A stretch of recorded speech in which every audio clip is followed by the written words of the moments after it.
नवरात्रि की आपको हार्दिक शुभकामनाएं। ओम श्री दुर्गाय नमः।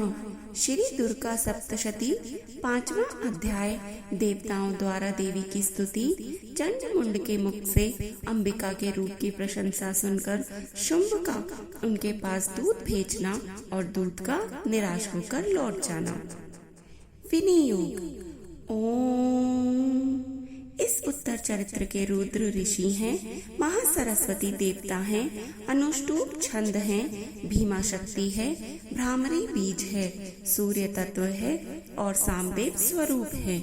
महासरस्वती की प्रसन्नता के लिए उत्तर चरित्र के पाठ में इसका विनियोग किया जाता है। ध्यान। जो अपने कर कमलों में घंटा, शूल, हल, शंख, मूसल, चक्र, धनुष और बाण धारण करती है, शरद ऋतु के शोभा संपन्न चंद्रमा के समान जिनकी मनोहर कांति है, जो तीनों लोगों की आधारभूता और शुंभ आदि दैत्यों का नाश करने वाली हैं, तथा गौरी के शरीर से जिनका प्राकट्य हुआ है, उन महासरस्वती देवी का मैं निरंतर भजन करती हूँ। ऋषि कहते हैं, पूर्व काल में शुंभ तथा निशुंभ नामक असुरों ने अपने बल के घमंड में आकर शचीपति इंद्र के हाथ से तीनों लोकों का राज्य और यज्ञ भाग छीन लिए। वे ही दोनों सूर्य, चंद्रमा, कुबेर, यम और वरुण के अधिकार का भी उपयोग करने लगे। वायु और अग्नि का कार्य भी वे ही करने लगे। उन दोनों ने सब देवताओं को अपमानित, राज्य भ्रष्ट, पराजित तथा अधिकारहीन करके स्वर्ग से निकाल दिया। उन दोनों महान असुरों से तिरस्कृत देवताओं ने अपराजिता देवी का स्मरण किया और सोचा, जगदम्बा ने हम लोगों को वर दिया था कि आपत्ति काल में स्मरण करने पर मैं तुम्हारी सभी आपत्तियों का तत्काल नाश कर दूंगी। यह विचार कर देवता गिरिराज हिमालय पर गए और वहां भगवती विष्णु माया की स्तुति करने लगे। देवता बोले, देवी को नमस्कार है, महादेवी शिवा को सर्वदा नमस्कार है, प्रकृति एवं भद्रा को प्रणाम है। हम लोग नियम पूर्वक जगदम्बा को नमस्कार करते हैं। रौद्रा को नमस्कार है, नित्या, गौरी एवं धात्री को बारंबार नमस्कार है। ज्योत्सनामयी, चंद्र रूपिणी एवं सुख स्वरूपा देवी को सतत प्रणाम है। शरणागतों का कल्याण करने वाली वृद्धि एवं सिद्धि रूपा देवी को हम बारंबार नमस्कार करते हैं।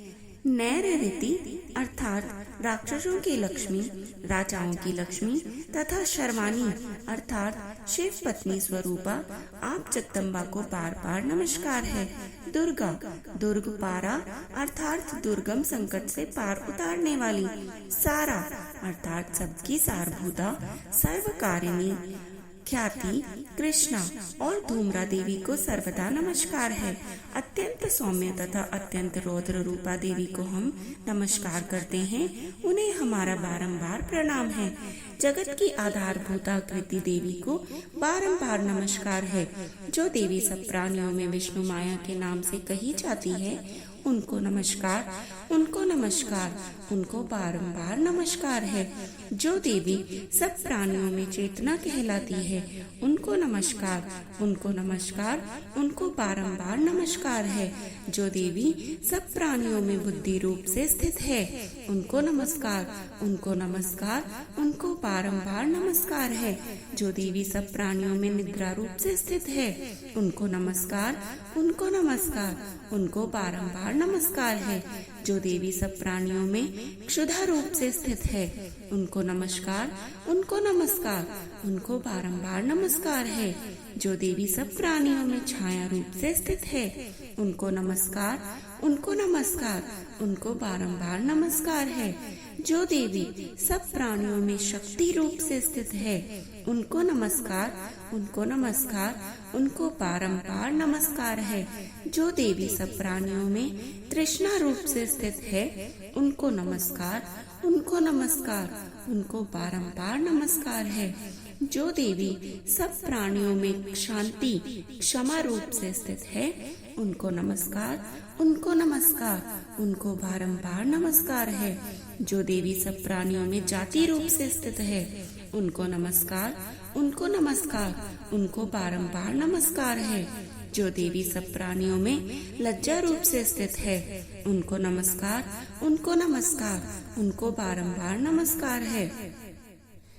जो देवी सब प्राणियों में शांति रूप से, श्रद्धा रूप से और कांति रूप से स्थित है, उनको नमस्कार है, उनको नमस्कार, उनको बारंबार नमस्कार है। जो देवी सब प्राणियों में लक्ष्मी रूप से स्थित है, उनको नमस्कार है, उनको नमस्कार, उनको बारंबार नमस्कार है। जो देवी सब प्राणियों में वृत्ति रूप से, स्मृति रूप से, दया रूप से और तुष्टि रूप से स्थित है, उनको नमस्कार है, उनको नमस्कार है, उनको बारंबार नमस्कार है। जो देवी सब प्राणियों में माता रूप से स्थित है, उनको नमस्कार है, उनको नमस्कार, उनको बारंबार नमस्कार है। जो देवी सब प्राणियों में भ्रांति रूप से स्थित हैं, उनको नमस्कार, उनको नमस्कार, उनको बारंबार नमस्कार है। जो जीवों के इंद्रिय वर्ग की अधिष्ठात्री देवी एवं सब प्राणियों में सदा व्याप्त रहने वाली है, उन व्यापती देवी को बारंबार नमस्कार है। जो देवी चैतन्य रूप से इस संपूर्ण जगत को व्याप्त करके स्थित है, उनको नमस्कार, उनको नमस्कार, उनको बारंबार नमस्कार है। पूर्व काल में अपने अभिष्ट की प्राप्ति होने से देवताओं ने जिनकी स्तुति की तथा देवराज इंद्र ने बहुत दिनों तक जिनका सेवन किया, वह कल्याण की साधन भूता ईश्वरी हमारा कल्याण और मंगल करे तथा सारी आपत्तियों का नाश कर डाले। उद्दंड दैत्यों से सताए हुए हम सभी देवता जिन परमेश्वरी को इस समय नमस्कार करते हैं तथा जो भक्ति से विनम्र पुरुषों द्वारा स्मरण की जाने पर तत्काल ही संपूर्ण विपत्तियों का नाश कर देती है, वे जगदम्बा हमारा संकट दूर करें। ऋषि कहते हैं, राजन, जब इस प्रकार से देवता स्तुति कर रहे थे, उस समय पार्वती देवी गंगा जी के जल में स्नान करने के लिए वहाँ आई। उन सुंदर बोहों वाली भगवती ने देवताओं से पूछा, आप लोग यहाँ किसकी स्तुति करते हैं? तब उन्हीं के शरीर कोश से प्रकट हुई शिवा देवी बोली, शुंभ दैत्य से तिरस्कृत और युद्ध में निशुंभ से पराजित हो यहाँ एकत्रित हुए ये समस्त देवता यहाँ मेरी ही स्तुति गान कर रहे हैं। पार्वती जी के शरीर कोश से अंबिका का प्रादुर्भाव हुआ था, इसलिए वे समस्त लोकों में कौशिकी कही जाती हैं। कौशिकी के प्रकट होने के बाद पार्वती देवी का शरीर काले रंग का हो गया, अतः वे हिमालय पर रहने वाली कालिका देवी के नाम से विख्यात हुईं। तदनंतर शुंभ निशुंभ के भृत्य चंड मुंड वहाँ आए और उन्होंने परम मनोहर रूप धारण करने वाली अंबिका देवी को देखा। फिर वे शुंभ के पास जाकर बोले, महाराज, एक अत्यंत मनोहर स्त्री है जो अपनी दिव्य कांति से हिमालय को प्रकाशित कर रही है। वैसा उत्तम रूप कहीं किसी ने भी नहीं देखा होगा। असुरेश्वर, पता लगाइए वह देवी कौन है और उसे हर लीजिए। स्त्रियों में तो वह रतन है और उसका प्रत्येक अंग अत्यंत सुंदर है तथा वह अपने श्री अंगों की प्रभा से संपूर्ण दिशाओं में प्रकाश फैला रही है। दैत्यराज, अभी वह हिमालय पर ही मौजूद है, आप उसे देख सकते हैं। प्रभो, तीनों लोकों में मणि, हाथी और घोड़े आदि जितने भी रत्न हैं, वे सब इस समय आपके घर में शोभा पाते हैं। हाथियों में रत्नभूत ऐरावत, यह पारिजात का वृक्ष और यह उच्चई श्रवा घोड़ा, यह सब आपने इंद्र से ले लिया है। हंसों से जुता हुआ यह विमान भी आपके आंगन में शोभा पाता है। यह रत्नभूत अद्भुत विमान जो पहले ब्रह्मा जी के पास था, अब आपके यहाँ लाया गया है। यह महापद्म नामक निधि आप कुबेर से छीन लाए हैं। समुद्र ने भी आपको किंचलकिनी नाम की माला भेंट की है, जो केसरों से सुशोभित है और जिसके कमल कभी भी नहीं कुमलाते। सुवर्ण की वर्षा करने वाला वरुण का छत्र भी आपके घर में शोभा पाता है तथा यह श्रेष्ठ रथ जो पहले प्रजापति के अधिकार में था, अब आपके पास मौजूद है। तेतेश्वर, मृत्यु की उत्क्रांतिदा नाम वाली शक्ति भी आपने छीन ली है तथा वरुण का पाश और समुद्र में होने वाले सब प्रकार के रत्न आपके भाई निशुंभ के अधिकार में हैं। अग्नि ने भी स्वतः शुद्ध किए हुए 2 वस्त्र आपकी सेवा में अर्पित किए हैं। दैत्यराज, इस प्रकार सभी रत्न आपने एकत्र कर लिए हैं। फिर जो यह स्त्रियों में रत्न रूपी कल्याणमयी देवी है, इसे आप क्यों नहीं अपने अधिकार में कर लेते? ऋषि कहते हैं, चंडमुंड का यह वचन सुनकर शुंभ ने महादैत्य सुग्रीव को दूत बनाकर देवी के पास भेजा और कहा, तुम मेरी आज्ञा से उसके सामने ये बातें कहना और ऐसा उपाय करना जिससे वह प्रसन्न होकर शीघ्र ही यहाँ आ जाए। वह दूत पर्वत के अत्यंत रमणीय प्रदेश में जहाँ देवी मौजूद थी गया और मधुर वाणी में कोमल वचन बोला। दूत बोला, देवी, दैत्यराज शुंभ इस समय तीनों लोगों के परमेश्वर हैं। मैं उन्हीं का भेजा हुआ दूत हूँ और यहाँ आपके पास ही आया हूँ। उनकी आज्ञा सदा सब देवता एक स्वर से मानते हैं, कोई उसका उल्लंघन नहीं कर सकता।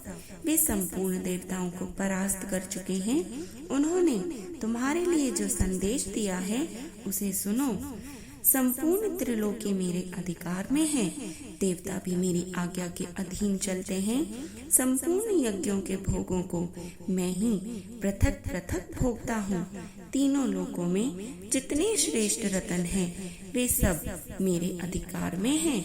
देवराज इंद्र का वाहन ऐरावत, जो हाथियों में रत्न के समान है, मैंने छीन लिया है।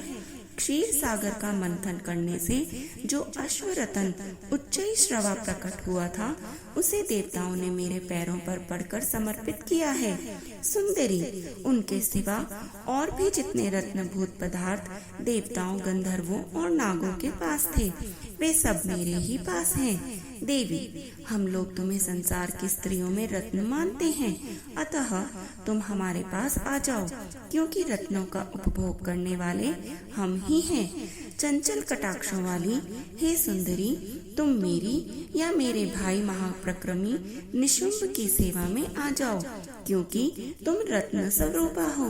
मेरा वरण करने से तुम्हें तुलना रहित महान ऐश्वर्य की प्राप्ति होगी। अपनी बुद्धि से यह विचार कर तुम मेरी पत्नी बनना स्वीकार करो। ऋषि कहते हैं, दूत के यूं कहने पर कल्याणमयी भगवती दुर्गा देवी, जो इस जगत को धारण करती है, मन ही मन गंभीर भाव से मुस्कुराई और इस प्रकार बोली। देवी ने कहा, दूत, तुमने सब सत्य कहा है, इसमें तनिक भी मिथ्या नहीं है। शुंभ तीनों लोकों का स्वामी है और निशुंभ भी उसी के समान पराक्रमी है। इस विषय में मैंने जो प्रतिज्ञा कर ली है, उसे मिथ्या कैसे करूं? मैंने अपनी अल्प बुद्धि के कारण पहले से जो प्रतिज्ञा कर रखी है, उसे सुनो।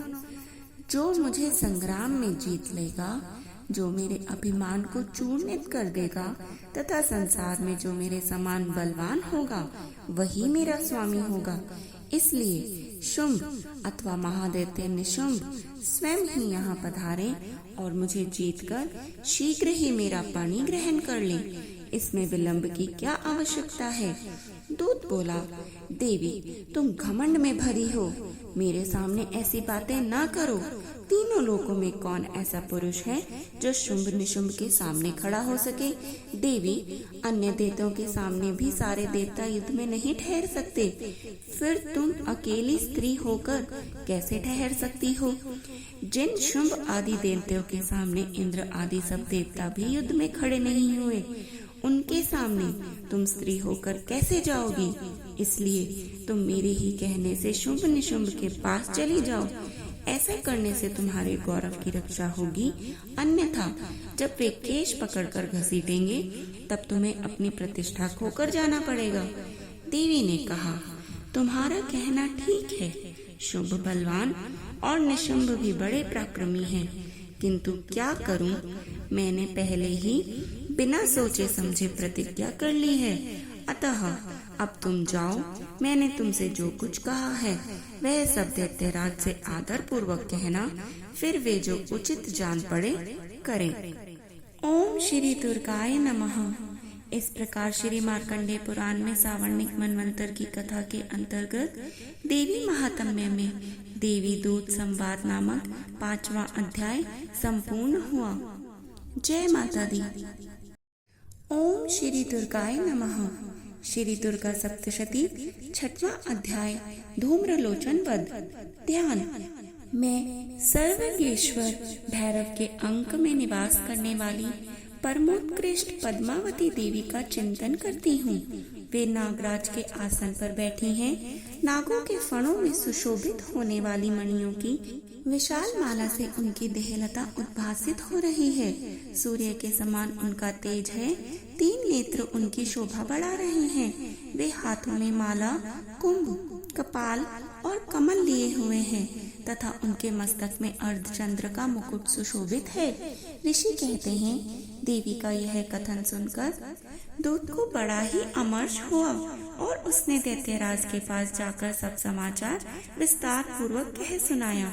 दूत के उस वचन को सुनकर दैत्यराज कुपित हो उठा और दैत्य सेनापति धूम्रलोचन से बोला, धूम्रलोचन, तुम शीघ्र अपनी सेना साथ लेकर जाओ और उस दुष्टा के केश पकड़कर घसीटते हुए उसे बलपूर्वक यहाँ ले आओ। उसकी रक्षा करने के लिए यदि कोई दूसरा खड़ा हो तो वह देवता, यक्ष अथवा गंधर्व ही क्यों न हो, उसे अवश्य ही मार डालना। ऋषि कहते हैं, शुंभ के इस प्रकार आज्ञा देने पर वह धूम्रलोचन दैत्य 60,000 असुरों की सेना को साथ लेकर वहां से तुरंत चल दिया। वहां पहुंचकर उसने हिमालय पर रहने वाली देवी को देखा और ललकार कर कहा, अरे तो शुंभ निशुंभ के पास चल। यदि इस समय प्रसन्नता पूर्वक मेरे स्वामी के समीप नहीं चलेगी तो मैं बलपूर्वक झोंटा पकड़कर घसीटते हुए तुझे ले चलूंगा। देवी बोली, तुम्हें दैत्यों के राजा ने भेजा है। तुम स्वयं भी बलवान हो और तुम्हारे साथ विशाल सेना भी है। ऐसी दशा में यदि मुझे बलपूर्वक ले चलोगे तो मैं तुम्हारा क्या कर सकती हूँ। ऋषि कहते हैं, देवी के यूं कहने पर असुर धूम्रलोचन उनकी ओर दौड़ा। तब अंबिका ने हुम शब्द के उच्चारण मात्र से उसे भस्म कर दिया। फिर तो क्रोध में भरी हुई दैत्यों की विशाल सेना और अंबिका ने एक दूसरे पर तीखे सहायकों, शक्तियों और फरसों की वर्षा आरंभ कर दी। इतने में ही देवी का वाहन सिंह क्रोध में भरकर भयंकर गर्जना करके गर्दन के बालों को हिलाता हुआ असुरों की सेना में कूद पड़ा। उसने कुछ दैत्यों को पंजों की मार से, कितनों को अपने जबड़ों से और कितने ही महादैत्यों को पटक कर होठ की दाढ़ों से घायल करके मार डाला। उस सिंह ने अपने नखों से कितनों के पेट फाड़ डाले और थप्पड़ मारकर कितनों के सिर धड़ से अलग कर दिए। कितनों की भुजाएं और मस्तक काट डाले और अपनी गर्दन के बाल हिलाते हुए उसने दूसरे दैत्यों के पेट फाड़कर उनका रक्त चूस लिया। अत्यंत क्रोध में भरे हुए देवी के वाहन उस महाबली सिंह ने क्षण भर में ही असुरों की सारी सेना का संहार कर डाला। शुंभ ने जब सुना कि देवी ने धूम्रलोचन असुर को मार डाला तथा उसके सिंह ने सारी सेना का सफाया कर डाला, तब उस दैत्यराज को बड़ा क्रोध हुआ। उसका होठ कांपने लगा। उसने चंड और मुंड नामक 2 महादैत्यों को आज्ञा दी, हे चंड और हे मुंड, तुम लोग बहुत बड़ी सेना लेकर वहां जाओ। उस देवी के झोंटे पकड़कर अथवा उसे बांधकर शीघ्र यहाँ ले आओ। यदि इस प्रकार उसको लाने में संदेह हो तो युद्ध में सब प्रकार के अस्त्र शस्त्र और समस्त आसुरी सेना का प्रयोग करके उसकी हत्या कर डालना। उस दुष्टा की हत्या होने तथा सिंह के भी मारे जाने पर उस अंबिका को बांधकर साथ ले शीघ्र ही लौट आना। ओम श्री दुर्गाय नमः। इस प्रकार श्री मार्कंडेय पुराण में सावर्णिक मनवंतर की कथा के अंतर्गत देवी महात्म्य में धूम्रलोचन वध नामक 6वां अध्याय संपूर्ण हुआ। जय माता दी। ओम श्री दुर्गाय नमः।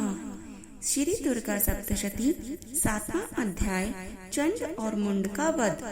ध्यान। मैं मातंगी देवी का ध्यान करती हूँ। वे रत्नमय सिंहासन पर बैठकर पढ़ते हुए तोते का मधुर शब्द सुन रही हैं। उनके शरीर का वर्ण श्याम है।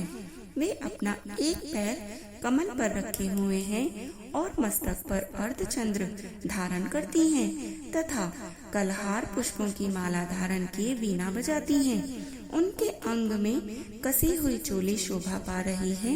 वे लाल रंग की साड़ी पहने हाथ में शंख में पात्र लिए हुए हैं। उनके बदन पर मधु का हल्का हल्का प्रभाव जान पड़ता है और ललाट में पेंदी शोभा दे रही है। ऋषि कहते हैं, तदंतर शुंभ की आज्ञा पाकर वे चंड मुंड आदि दैत्य चतुरांगनी सेना के साथ अस्त्र शस्त्रों से सुसज्जित होकर चल दिए। फिर गिरिराज हिमालय के सुवर्ण में ऊंचे शिखर पर पहुंचकर उन्होंने सिंह पर बैठी उस देवी को देखा।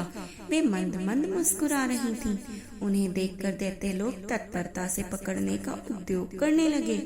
किसी ने धनुष तान लिया, किसी ने तलवार संभाली और कुछ लोग देवी के पास आकर खड़े हो गए। तब अंबिका ने उन शत्रुओं के प्रति बड़ा क्रोध किया। उस समय क्रोध के कारण उनका मुख काला पड़ गया, ललाट में बोहें टेढ़ी हो गई और वहां से तुरंत विकराल मुखी काली प्रकट हुई, जो तलवार और पाश लिए हुई थी।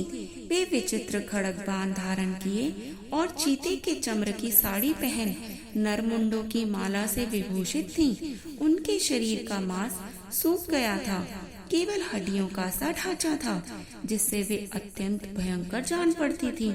उनका मुख बहुत विशाल था। जीभ लपलपाने के कारण वे और भी डरावनी प्रतीत होती थीं। उनकी आंखें भीतर को धसी हुई और कुछ लाल थी। वे अपनी भयंकर गर्जना से संपूर्ण दिशाओं को गुंजा रही थीं। बड़े बड़े दैत्यों का वध करती हुई वे कालिका देवी बड़े वेग से दैत्यों की उस सेना पर टूट पड़ी और उन सब का भक्षण करने लगी।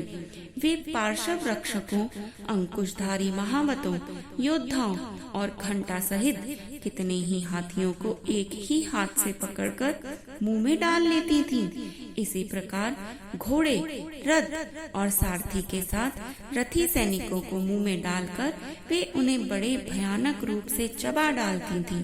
किसी के बाल पकड़ लेती, किसी का गला दबा देती, किसी को पैरों से कुचल डालती और किसी को छाती के धक्के से गिराकर मार डालती थी। वे असुरों के छोड़े हुए बड़े बड़े अस्त्र शस्त्र मुंह से पकड़ लेती और रोष में भरकर उनको दांतों से पीस डालती थी। काली ने बलवान एवं दुरात्मा दैत्यों की वह सारी सेना रौंद डाली, खा डाली और कितनों को मार भगाया।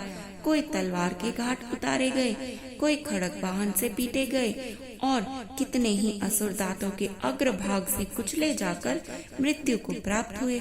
इस प्रकार देवी ने असुरों की उस सारी सेना को क्षण भर में मार गिराया। यह देखकर चंड उन अत्यंत भयानककारी देवी की ओर दौड़ा तथा महादैत्य मुंड ने भी अत्यंत भयंकर बाणों की वर्षा से तथा हजारों बार चलाए हुए चक्रों से उन भयानक नेत्रों वाली देवी को आच्छादित कर दिया। वे अनेकों चक्र देवी के मुख में समाते हुए ऐसे जान पड़े जैसे कि मानो सूर्यों के बहुतेरे मंडल बादलों के उदर में प्रवेश कर रहे हों। तब भयंकर गर्जना करने वाली काली ने अत्यंत रोष में भरकर विकट अट्टहास किया। उस समय उनके विकराल बदन के भीतर कठिनता से देखे जा सकने वाले दांतों की प्रभा से वे अत्यंत उज्जवल दिखाई पड़ती थीं। देवी ने बहुत बड़ी तलवार हाथ में लेकर हम का उच्चारण करके चंड पर धावा किया और उसके केश पकड़कर उसी तलवार से उसका मस्तक काट डाला। चंड को मारा गया देखकर मुंड भी देवी की ओर दौड़ा। तब देवी ने रोष में भरकर उसे भी तलवार से घायल करके धरती पर सुला दिया। महाप्रक्रमी चंड और मुंड को मारा गया देख मरने से बची हुई बाकी सेना भय से व्याकुल होकर चारों ओर भाग गई। तदंतर काली ने चंड और मुंड का मस्तक हाथ में ले चंडिका के पास जाकर प्रचंड अट्टहास करते हुए कहा, देवी, मैंने चंड और मुंड नामक इन दो महापशुओं को तुम्हें भेंट किया है। अब युद्ध यज्ञ में तुम शुंभ और निशुंभ का स्वयं ही वध करना। ऋषि कहते हैं, वहां लाए हुए उन चंड मुंड नामक महादैत्यों को देखकर कल्याणमयी चंडी ने काली से मधुर वाणी में कहा, देवी, तुम चंड और मुंड को लेकर मेरे पास आई हो, इसलिए संसार में चामुंडा के नाम से तुम्हारी ख्याति होगी। जय मां चामुंडा। जय माँ दुर्गा, जय माँ कालिका। इस प्रकार श्री मार्कंडेय पुराण में सावर्णिक मनवंतर की कथा के अंतर्गत देवी महात्म्य में चंडमुंड वध नामक 7वां अध्याय संपूर्ण हुआ। ओम श्री दुर्गाय नमः। श्री दुर्गा सप्तशती 8वां अध्याय रक्त बीज वध। ध्यान। मैं अणिमा आदि सिद्धिमयी किरणों से आवृत भवानी का ध्यान करती हूँ। उनके शरीर का रंग लाल है, नेत्रों में करुणा लहरा रही है तथा हाथों में पाश, अंकुश, बाण और धनुष शोभा पाते हैं। ऋषि कहते हैं, चंड और मुंड नामक दैत्यों के मारे जाने तथा बहुत सी सेना का संहार हो जाने पर दैत्यों के राजा प्रतापी शुंभ के मन में बड़ा क्रोध हुआ और उसने दैत्यों की संपूर्ण सेना को युद्ध के लिए कूच करने की आज्ञा दे दी। वह बोला, आज उदायुद्ध नाम के 86 दैत्य सेनापति अपनी सेनाओं के साथ युद्ध के लिए प्रस्थान करें। कंबू नाम वाले दैत्यों के 84 सेना नायक अपनी वाहिनी से घिरे हुए यात्रा करें। 50 कोटि वीर्य कुल के और 100 धूम्र कुल के असुर सेनापति मेरी आज्ञा से सेना सहित कूच करें। कालक, दोहृद, मौर्य और काल के असुर भी युद्ध के लिए तैयार होकर मेरी आज्ञा से तुरंत प्रस्थान करें। भयानक शासन करने वाला असुर राज शुंभ इस प्रकार आज्ञा देकर सहस्त्रों बड़ी बड़ी सेनाओं के साथ युद्ध के लिए प्रस्थित हुआ। उसकी अत्यंत भयंकर सेना आती देख चंडिका ने अपने धनुष की टंकार से पृथ्वी और आकाश के बीच का भाग गुंजा दिया। राजन, तदंतर देवी के सिंह ने भी बड़े जोर जोर से दहाड़ना आरंभ किया। फिर अंबिका मात ने घंटे के शब्द से उस ध्वनि को और भी बढ़ा दिया। धनुष की टंकार, सिंह की दहाड़ और घंटे की ध्वनि से संपूर्ण दिशाएं गूंज उठी। उस भयंकर शब्द से काली ने अपने विकराल मुख को और भी बढ़ा लिया और इस प्रकार वे विजयिनी हुई। उस तुमुल नाद को सुनकर दैत्यों की सेनाओं ने चारों ओर से आकर चंडिका देवी, सिंह तथा काली देवी को क्रोध पूर्वक घेर लिया। राजन, इसी बीच में असुरों के विनाश तथा देवताओं के अभ्युदय के लिए ब्रह्मा, शिव, कार्तिकेय, विष्णु तथा इंद्र आदि देवों की शक्तियाँ जो अत्यंत पराक्रम और बल से संपन्न थी, उनके शरीरों से निकलकर उन्हीं के रूप में चंडिका देवी के पास गई। जिस देवता का जैसा रूप, जैसी वेशभूषा और जैसा वाहन है, ठीक वैसे ही साधनों से संपन्न हो उनकी शक्ति असुरों से युद्ध करने के लिए आ गई। सबसे पहले हंस युक्त विमान पर बैठी हुई अक्षसूत्र और कमंडलों से सुशोभित ब्रह्मा जी की शक्ति उपस्थित हुई, जिसे ब्रह्मानी कहते हैं। महादेव जी की शक्ति वृषभ पर आरूढ़ हो हाथों में श्रेष्ठ त्रिशूल धारण किए, महानाग का कणक पहने, मस्तक में चंद्र रेखा से विभूषित हो वहां आ पहुँचे। कार्तिकेय जी की शक्ति रूपा जगदम्बिका उन्हीं का रूप धारण की श्रेष्ठ मयूर पर आरूढ़ होकर हाथ में शक्ति लिए दैत्यों से युद्ध करने के लिए आई। इसी प्रकार भगवान विष्णु की शक्ति गरुड़ पर विराजमान होकर शंख, चक्र, गदा, शांग्र धनुष और खड़ग हाथ में लिए वहां आई।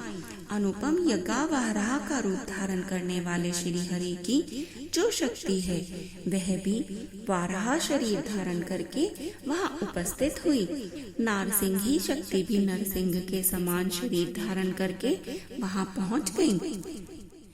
उनकी गर्दन के बालों के झटके से आकाश के तारे बिखरे पड़ते थे। इसी प्रकार इंद्र की शक्ति ब्रज हाथ में लिए गजराज ऐरावत पर बैठकर आई। उसके भी सहस्त्र नेत्र थे। इंद्र का जैसा रूप है वैसा ही उसका भी था।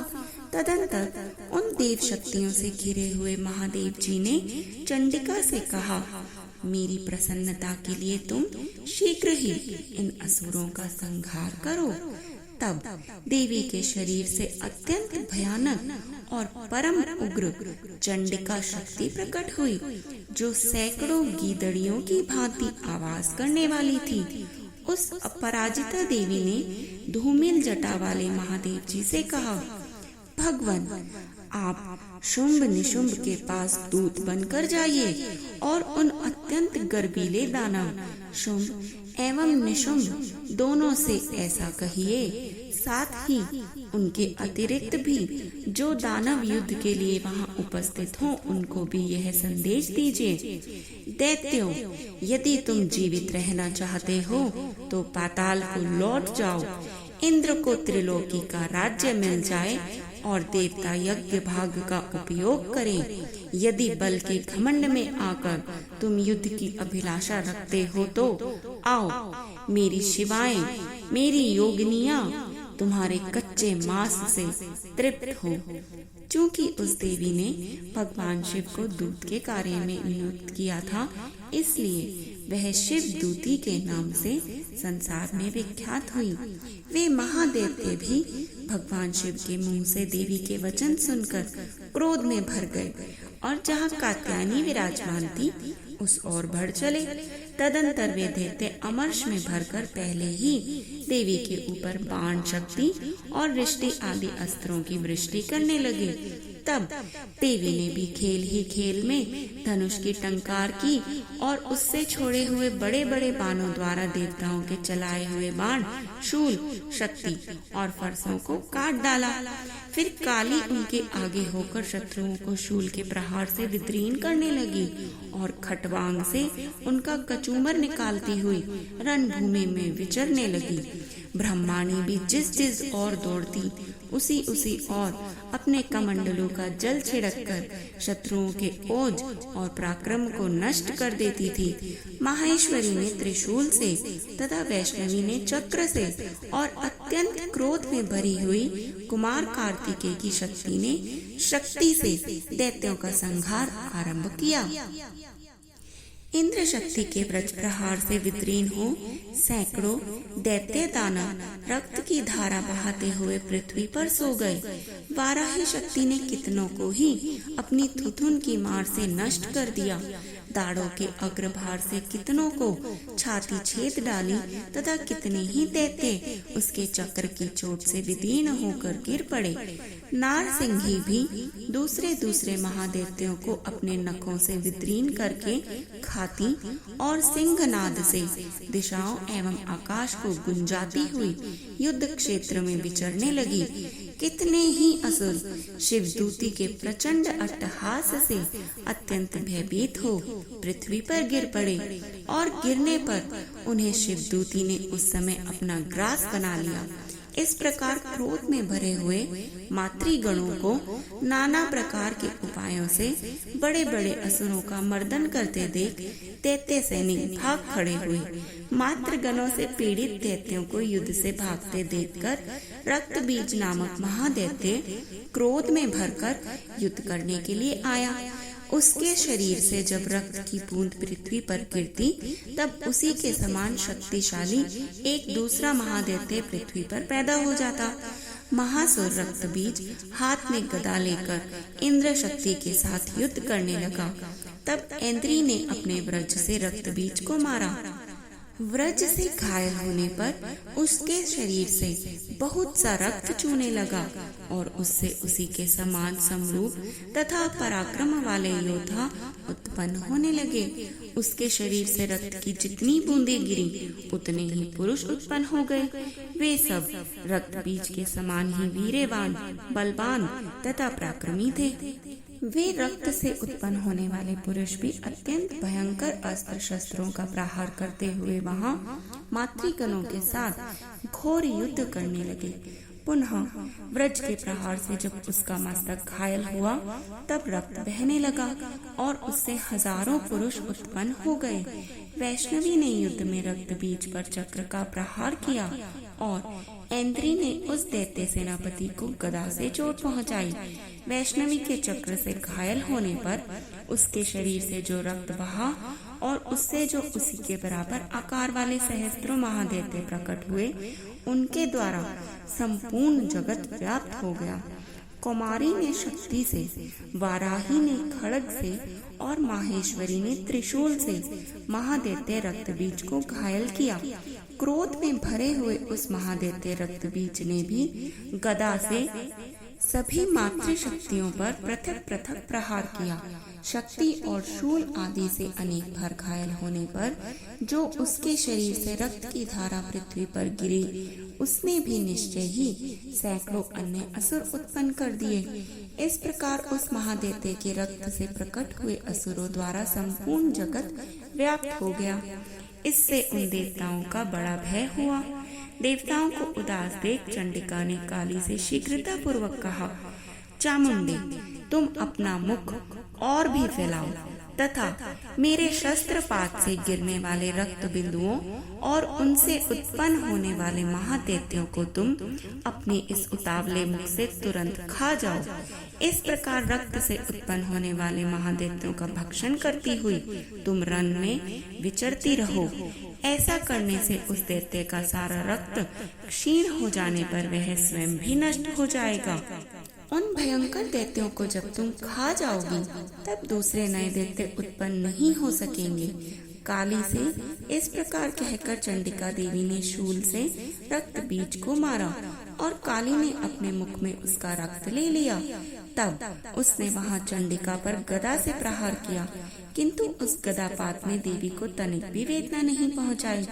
रक्त बीज के घायल शरीर से बहुत सा रक्त गिरा, किंतु जो ही वह गिरा त्यों ही चामुंडा देवी ने उसे अपने मुख में ले लिया।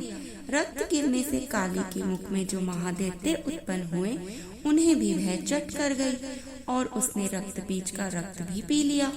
तदंतर देवी ने रक्त बीज को, जिसका रक्त चामुंडा ने पी लिया था, वज्र, बाण, खड्ग तथा रिष्टि आदि से मार डाला। राजन, इस प्रकार शस्त्रों के समुदाय से आहत एवं रक्तहीन हुआ महादैत्य रक्त बीज पृथ्वी पर गिर पड़ा। हे नरेश्वर, इससे देवताओं को अनुपम हर्ष की प्राप्ति हुई और मातृगण उन असुरों के रक्तपान के मद से उद्यत सा होकर नृत्य करने लगी। जय देवी माँ, जय माँ चामुंडाई, जय माँ कालिका। इस प्रकार श्री मार्कंडेय पुराण में सावर्णिक मनमंत्र की कथा के अंतर्गत देवी महात्म्य में रक्त बीज नामक 8वां अध्याय संपूर्ण हुआ।